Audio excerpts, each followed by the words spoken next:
Change is coming to Washington. Well, that's the promise by Republican presidential candidate John McCain. The 72-year-old senator accepted his party's nomination on the final day of the Republican convention. He took pains to assure voters that they will not be able to vote for a third Bush term, as the Democrats have repeatedly charged.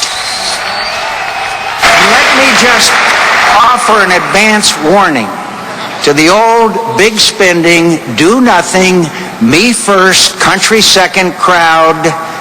Change is coming. Senator McCain also took a jab at his Democrat opponent to showcase the difference in their personalities and contrasted his policies with those of Mr. Obama. I'm not running for president because I think I'm blessed with such personal greatness that history has anointed me to save our country in its hour of need. My country saved me. My country saved me, and I cannot forget it.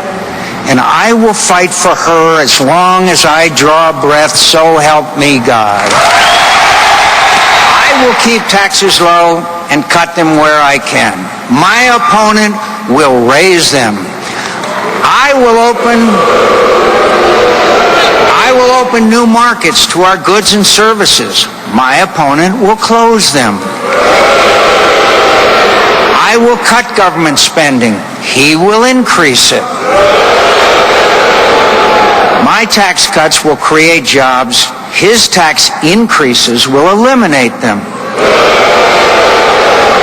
Channel News Asia's U.S. Bureau Chief Simon Marks tells us how the conventions from both parties stacked up against each other. Well, these were two totally different events, as you could see, from a week ago to tonight. 1 week ago, we were reporting on an event in a sports stadium that sat 85,000 people.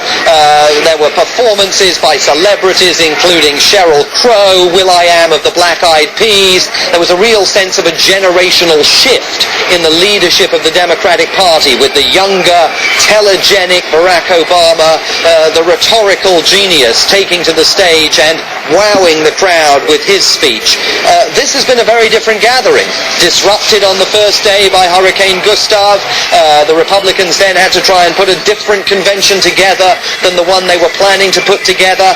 Electrified last night by the appearance of Sarah Palin, thrust into the national spotlight, changing the national conversation, changing the direction of the election campaign, and energizing members of the Christian and social conservative movements who had doubts about that man there, John McCain, and who after last night's speech were saying in large numbers that they're going to get out and vote for him in November, where before some of them had doubts about whether they were going to bother. And then tonight, John McCain almost making a subdued speech in places, but coming across or trying to portray himself as a politician of experience, a politician you can trust, a man who marches to an independent beat, a maverick who has stood up, he says, to special interests, fought corruption, vowing at one point in the speech to veto any spending bills that cross his desk that are filled with pork barrel spending projects, those spending projects that bring money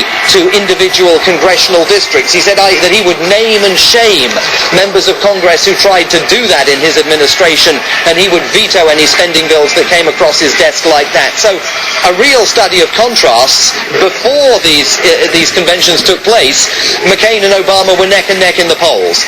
As of this morning, Obama enjoyed a 6 or 7 point lead over McCain in the polls. It's quite possible that Sarah Palin whittled that lead down a little bit last night. Did John McCain whittle it down further so that on Monday we may be reporting again that they're still neck and neck in the polls? It is very, very difficult to know.